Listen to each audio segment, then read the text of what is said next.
Angka kesembuhan COVID-19 di Sumatera Utara terus meningkat. Warga dihimbau patuhin protokol kesehatan. Polres Labuan Batu amankan oknum DPRD Labuan Batu Selatan setelah buron selama 25 hari. Percepat pengembangan wisata, Badan Pelaksana Otorita Danau Toba akan melakukan pembersihan di area lahan kaldera Toba.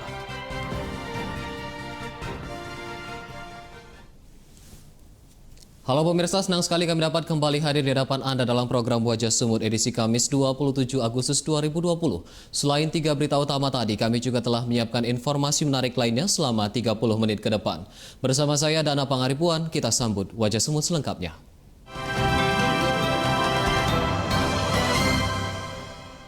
Jumlah angka kesembuhan COVID-19 di Sumatera Utara terus meningkat yang kini mencapai 3.441 orang.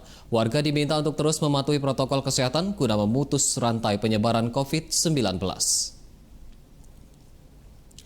Berdasarkan tim Satgas COVID-19 Sumatera Utara, per tanggal 26 Agustus 2020, diketahui angka kesembuhan COVID-19 meningkat sebanyak 130 kasus, menjadi total 3.441 orang. Data kesembuhan tersebut sudah mencapai 50% dari data kasus konfirmasi COVID-19 di Sumatera Utara yang berjumlah 6.437 kasus konfirmasi. Untuk penderita positif COVID-19 yang meninggal dunia kini berjumlah 290 orang, sedangkan suspek sebanyak 632 orang. Warga diminta untuk terus mematuhi protokol kesehatan guna memutus rantai penyebaran COVID-19.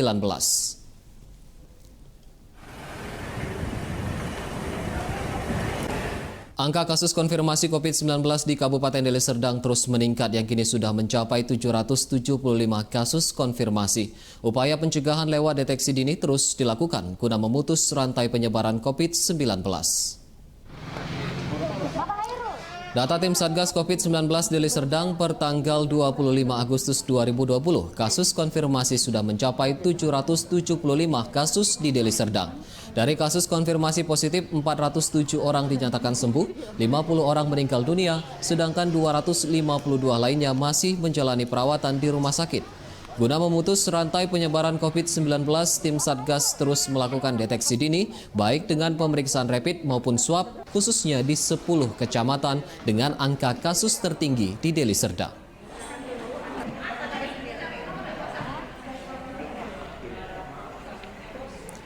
Tim Satgas COVID-19 Deli Serdang menggelar pemeriksaan swab massal di 10 kecamatan di Deli Serdang. Swab massal dilakukan karena angka penyebaran COVID-19 terus mengalami peningkatan.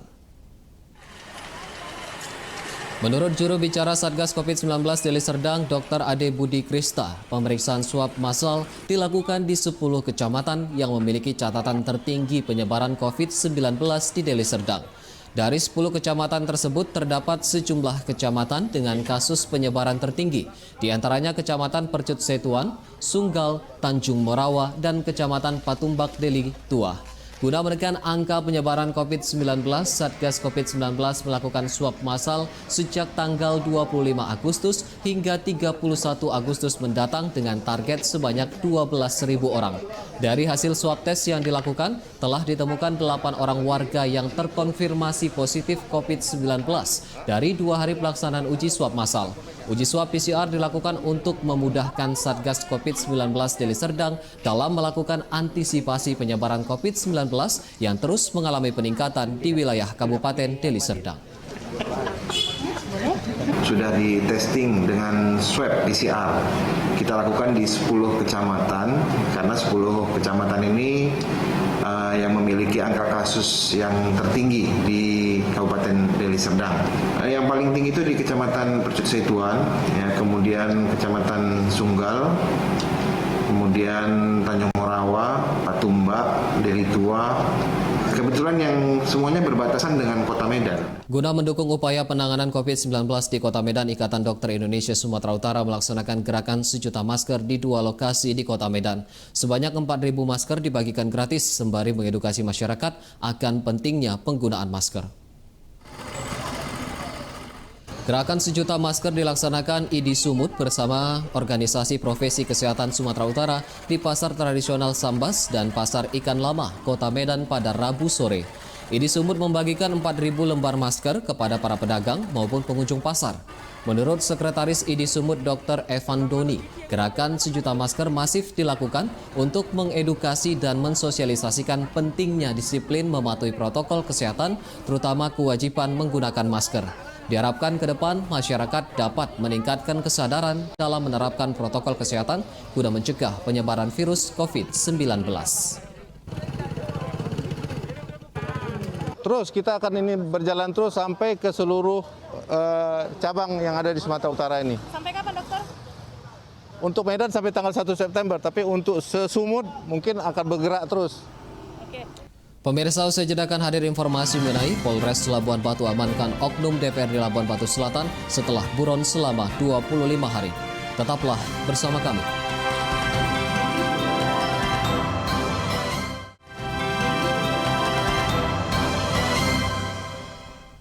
Anda masih bersama kami di Wajah Sumut.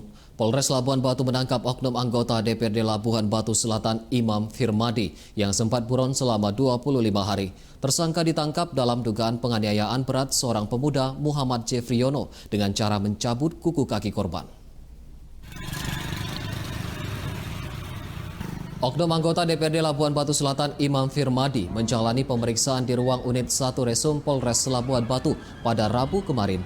Sebelumnya, Imam Firmadi sempat buron selama 25 hari sejak ditetapkan sebagai tersangka. Tersangka diduga melakukan penganiayaan berat terhadap korban atas nama Muhammad Jeffriono. Saat dikonfirmasi Kapolres Labuan Batu AKBP Denny Kurniawan membenarkan penangkapan Imam Firmadi, sementara 3 rekannya masih buron. Sebelumnya, Imam pernah diperiksa penyidik Satreskrim Polres Labuan Batu pada Kamis 30 Juli, namun tidak dilakukan penahanan. Dalam perkara ini, penyidik Polres Labuan Batu menjerat tersangka dengan pasal 353 KUHP ayat 2 dengan ancaman pidana penjara maksimal 7 tahun dan pasal 170 KUHP ayat 2 dengan ancaman pidana maksimal 9 tahun penjara. Bahwa tadi malam personil kami dari Satreskrim Polres Labuan Batu sudah mengamankan salah satu oknum anggota DPRD yang sudah kita tetapkan sebagai tersangka. Dan kita amankan di jalan dan perjalanan yang bersangkutan dari Asahan menuju Labuan Batu Selatan. 3 rekannya yang... Seorang pelaku pencurian uang dari dalam kotak infak di salah satu masjid di Medan ditangkap warga. Aksi pencurian yang dilakukan pelaku terekam kamera pengawas CCTV. Pelaku bernama Akmal, warga Bagandeli Belawan, ditangkap warga setelah aksinya mencuri uang dari dalam kotak infak di Masjid Nurul, Jalan Pelabuhan Raya, Kecamatan Medan, Belawan, terekam kamera pengawas CCTV. Warga yang emosi kemudian menghakimi pelaku karena berdasarkan rekaman tersebut, pelaku telah 3 kali melakukan pencurian dari dalam masjid. Petugas kepolisian yang tiba di lokasi kemudian mengamankan pelaku untuk selanjutnya menjalani pemeriksaan di Mapolsek Belawan. Sementara itu, warga Kecamatan Medan Deli menemukan mayat berjenis kelamin pria tanpa identitas di kawasan Perkebunan Jati. Saat ditemukan, kondisi mayat sudah dalam keadaan membusuk. Sesosok mayat pria tanpa identitas ditemukan di kawasan Perkebunan Pohon Jati di lingkungan 5 Kelurahan Kota Bangun, Kecamatan Medan Deli pada Rabu malam. Petugas kepolisian Polsek Medan Labuhan yang turun ke lokasi langsung mengevakuasi jasad korban.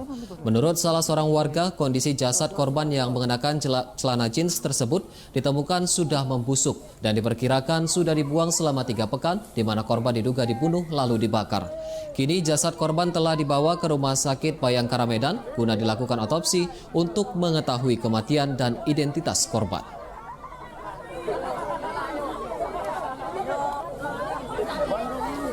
Pemirsa, kepolisian sektor Percut Setuan menangkap 1 orang tersangka narkoba dengan barang bukti 2 kg sabu-sabu.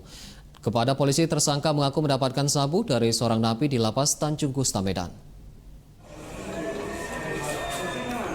Tersangka berinisial MN ditangkap di kediamannya di Jalan Pasar 8, Gang Cendana, Desa Bandar Klipa, Deli Serdang.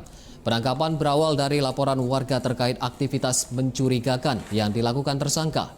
Setelah mendapat laporan, tim unit reskrim Polsek Medan Percut Setuan kemudian melakukan penggerebekan dan menemukan barang bukti narkoba jenis sabu seberat 2 kg yang disembunyikan pelaku di dalam tas. Menurut Kapolsek Medan Percut Setuan AKP Riki, sabu seberat 2 kg tersebut didapatkan pelaku dari seorang napi di Lapas Tanjung Gusta Medan.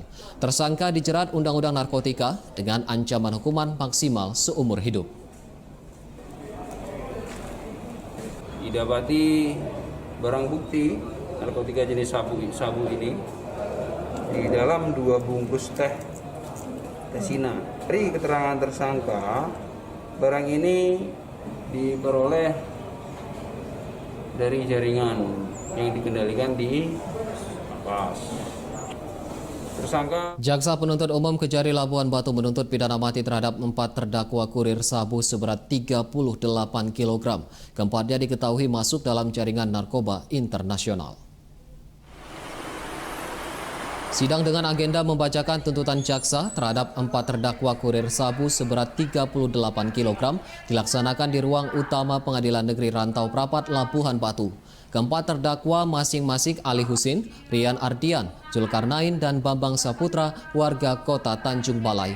Jaksa Penuntut Umum Yunitri CR Sumondang menjelaskan pihaknya menuntut keempat terdakwa dengan masing-masing pidana hukuman mati karena dianggap terbukti telah melanggar pasal 114 ayat 2 junto pasal 132 ayat 1 Undang-Undang Nomor 35 Tahun 2009 tentang narkotika. Usai pembacaan tuntutan mati oleh Jaksa Penuntut Umum, persidangan diundur dengan agenda persidangan selanjutnya berupa pledoi atau pembelaan dari keempat terdakwa. Sebelumnya keempat terdakwa diamankan personil Mabes Polri pada awal Desember 2019 lalu karena terlibat peredaran narkotika jaringan internasional dengan barang bukti sabu seberat 38 kg. Kita acara bacaan tuntutan untuk kepada 4 terdakwa dengan masing-masing tuntutan pidana mati dengan barang bukti sebanyak 38 kilo. Pasal yang diterapkan itu pasal 114 ayat 2 Yuntus 132 Undang-Undang Nomor 35 tahun 2009. Usai jeda kami akan kembali dengan informasi mengenai percepat pengembangan wisata. Badan Pelaksana Otorita Danau Toba akan melakukan pembersihan di area lahan Kaldera Toba. Tetaplah bersama kami.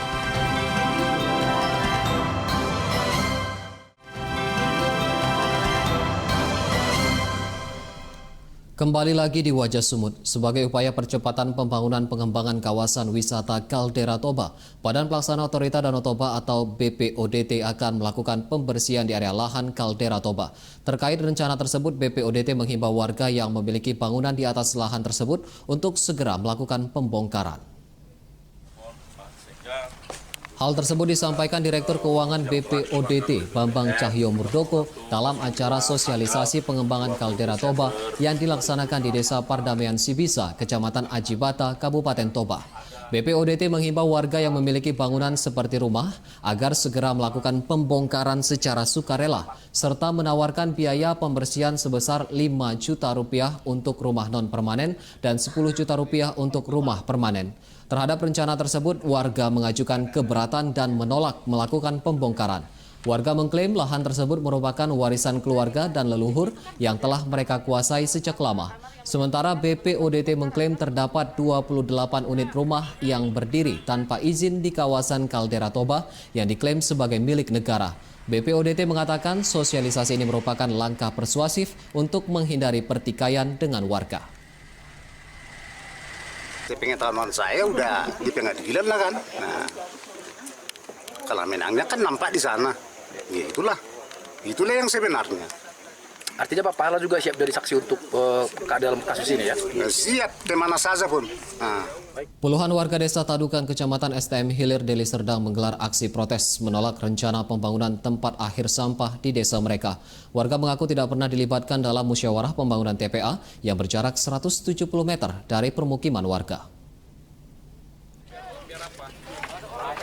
Dengan membawa spanduk penolakan, puluhan warga dari Komplek Perumahan Taman Anugerah Permai dan Gemini Perkasa, Desa Tadukan Raga, Kecamatan STM Hilir menggelar aksi protes. Aksi protes disampaikan warga untuk menolak rencana pembangunan tempat pembuangan akhir sampah di desa mereka. Dalam tuntutannya, warga mengaku tidak pernah dilibatkan dalam musyawarah pembangunan TPA yang berjarak 170 meter dari permukiman warga. Salah seorang warga mengatakan warga tidak pernah menghambat pembangunan, namun kehadiran TPA dikhawatirkan berdampak pada kesehatan masyarakat dan lingkungan. Terakhir disampaikan, pembangunan TPA tersebut dinilai telah melanggar Peraturan Menteri Pekerjaan Umum Nomor 13 tentang syarat pembangunan tempat pembuangan akhir sampah minimal 1 km dari wilayah permukiman warga dan Undang-Undang tentang Lingkungan Hidup Pasal 32 Tahun 2009. Proyek pembangunan nasional yang dilakukan adalah pembuatan TPA, tempat pembuangan sampah akhir, yang itu sangat dekat sekali dengan rumah kami. Hanya berjarak 170 meter.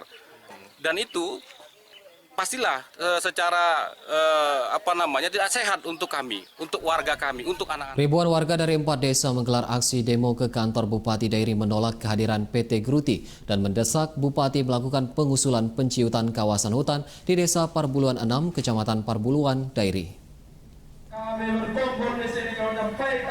Dalam orasinya, warga menolak kehadiran PT Gruti karena dituding mengambil alih tanah dan lahan pertanian yang sudah puluhan tahun dikelola warga. Selain itu, warga juga meminta Bupati Edi Keleng Ate Bruto mencopot Joni Hutasoid, asisten 1 pemerintahan Kabupaten Dairi, karena dituduh membohongi warga terkait persoalan warga dengan PT Gruti. Pimpinan aksi Pangihutan Sijabat meminta Bupati Dairi melindungi hak masyarakat petani di Desa Parbuluan 6 serta desa lainnya yang akan terdampak akibat terkena konsesi PT Gruti. Warga juga mendesak Bupati segera melakukan penciutan kawasan hutan di Desa Parbuluan 6 guna melindungi hak masyarakat petani. Tuntutan warga kemudian diterima oleh Wakil Bupati Dairi yang berjanji akan menindaklanjuti tuntutan warga. Warga mengancam akan melakukan aksi yang lebih besar jika tuntutan mereka tidak ditindaklanjuti pemerintah Kabupaten Dairi. Pada tanggal 24 Juni, Bapak Joni Hutasoid, Bapak Seda, beserta aparatur negara yang lainnya, Bapak Joni Hutasoid menyatakan PT Gruti itu resmi. Dan oleh karena itu kami anggap Pemkab itu adalah pembohong. Itulah yang makanya kami buat pernyataan sikap karena kami telah dibohongi oleh Bapak Joni Hutasoid. Puluhan masyarakat yang tergabung dalam lembaga swadaya masyarakat LIRA melakukan aksi unjuk rasa di depan kantor Kejaksaan Simalungun. Demo dilakukan menuntut perampungan dan perbaikan jalan di kawasan Ujung Padang yang dinilai syarat korupsi. Dengan membawa spanduk, puluhan masyarakat yang tergabung dalam LSM LIRA Simalungun berunjuk rasa menuntut perampungan dan perbaikan jalan bernilai pagu anggaran mencapai 14 miliar di Kecamatan Ujung Padang. LIRA menduga pembangunan jalan tersebut syarat korupsi karena pembangunan sudah dikerjakan sejak bulan Maret tahun 2019, namun hingga kini jalan sudah rusak. Dari temuan tersebut, LSM LIRA melaporkan kondisi bangunan ke Kejaksaan Simalungun, namun hingga kini belum mendapatkan tanggapan. Menurut LSM, Bupati LSM LIRA, Hotma Petrus Simbolon, pembangunan jalan sudah dilakukan kembali dengan anggaran dana yang tidak jelas, hingga LIRA menduga adanya keterlibatan sejumlah oknum di Dinas PU Simalungun.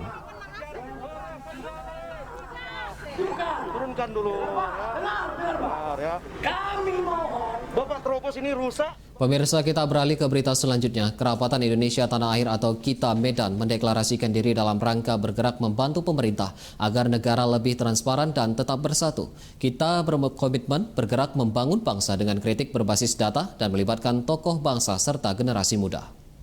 Depan bersama, bergerak dalam politik kesadaran.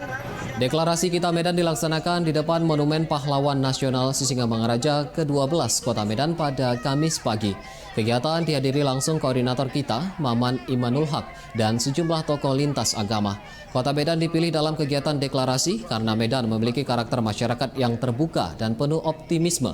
Dalam deklarasi, Maman Imanul Haq menyampaikan kita tetap membantu pemerintah lewat kritik yang berdasarkan data, kerja, dan bersifat konstruktif dengan program kerja yang melibatkan generasi muda bangsa.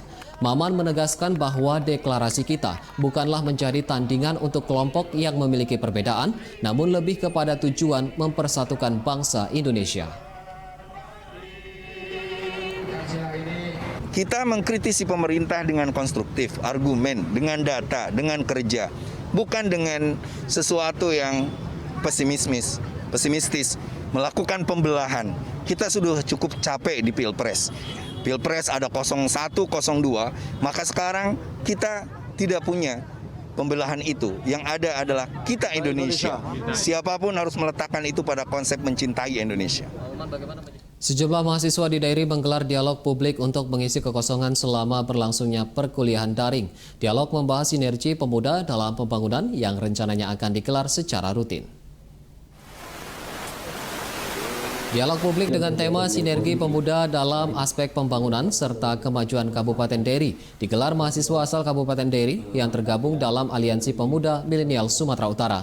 Kegiatan dilaksanakan dengan menerapkan protokol kesehatan yang diisi dengan pemaparan peran dan kontribusi pemuda dalam pembangunan negara, khususnya di Kabupaten Dairi. Acara dialog mendapat apresiasi dari Wakil Bupati Dairi, Jimmy Andre Lukita Sihombing, karena merupakan bentuk kreativitas para mahasiswa dalam mengisi kekosongan perkuliahan selama pandemi COVID-19. Diharapkan ke depan para pemuda dapat mengambil peran dan berkontribusi dalam pembangunan Dairi ke depannya. Ini bagaimana kita membuka dari kita eksekutif membuka keterbukaan untuk berdiskusi apa yang menjadi permasalahan sehingga ada output, ada input yang bagus dan ada output yang bagus. Sehingga kita juga mengapresiasikan bahwa pemuda. Puluhan prajurit TNI dari Satuan Penerangan Daerah Militer Kodam 1 Bukit Barisan mengikuti pelatihan public speaking. Kegiatan dilakukan untuk meningkatkan mutu dan kualitas tugas pokok prajurit TNI yang bertugas di penerangan daerah militer. Sebanyak 28 prajurit TNI perwakilan Satuan Penerangan Daerah Militer baik di tingkat Korem, Kodim, dan Kodam mengikuti pelatihan public speaking di ruang media center Makodam 1 Bukit Barisan pada Rabu kemarin. Para prajurit dibekali ilmu tata cara pengambilan video sesuai standar jurnalis televisi dan media cetak. Menurut Pangdam 1 Bukit Barisan, kegiatan dilakukan untuk meningkatkan mutu dan kualitas tugas pokok prajurit TNI yang bertugas di penerangan daerah militer dalam memberikan informasi yang dibutuhkan para wartawan dan masyarakat. Rencananya pelatihan public speaking ini akan berlangsung selama 3 hari dengan menghadirkan sejumlah narasumber dari berbagai media. Pelatihan ini kan di samping untuk memberikan pembekalan kepada petugas atau pejabat Pemdam agar mengerti dia tugas pokoknya, kemudian memiliki kemampuan untuk melaksanakan tugasnya itu, sehingga penjelasan-penjelasan yang dibutuhkan oleh media maupun masyarakat itu bisa disampaikan secara lebih efektif lagi. Pemirsa, informasi tersebut sekaligus menjadi penutup Wajah Sumber edisi hari ini. Saya Dana Pangaribuan beserta seluruh kru yang bertugas mengucapkan terima kasih atas perhatian Anda. Selamat siang dan jangan lupa untuk selalu menggunakan masker Anda ketika beraktivitas di luar rumah.